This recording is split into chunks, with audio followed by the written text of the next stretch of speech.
Coucou, j'avais envie de faire une petite vidéo sur une petite série de vidéos sur la peur dans ce qu'elle peut nous amener à faire et nous bloquer en fait dans notre réalisation, dans ce qu'on veut réellement.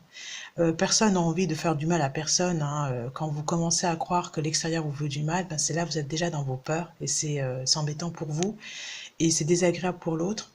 Donc je suis dans mes peurs et tout va bien. Je me suis beaucoup amusée à faire ça.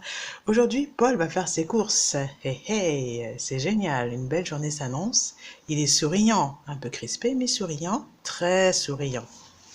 Et tout d'un coup, hello Paul. Mince, Paul pensait qu'il serait tranquille. Et il rencontre une jolie demoiselle. Paul est un célibataire potentiel, avec du potentiel, on va dire. Et comment ça va?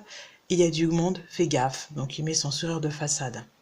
Mais s'il n'y avait pas de monde, je peux vous garantir que Paul, il se comporterait pas comme ça. J'avais envie de vous faire la véritable version avec, j'aurais dû faire la version avec Paul en véritable, la vraie réaction quand il n'y a personne et que, euh, et que Miss, on va dire, amour et perfection va vers lui.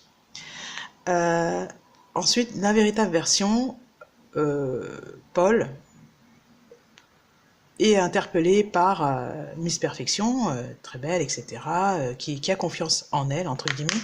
Hello Pierre, mince, je sais plus comment il s'appelle, mais voilà, elle est dans sa légèreté. Et là, Paul, qui se sent pas traqué, non, moi c'est Paul, ouf, elle ne m'a rien demandé. Tu vas où? Début de conversation authentique, et on n'est plus dans quelque chose de crispé. Alors tout ça pour le but en fait de la vidéo, c'est d'expliquer que quand on utilise trop les outils de coaching, de développement personnel, qu'on réfléchit trop à ce qui est bon de faire pour se faire aimer, on peut atterrir à des situations comme ça, où ça fonctionne pas. Parce que l'autre sent que vous voulez prendre.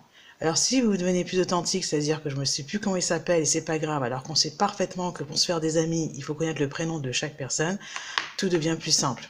Voilà, à bientôt!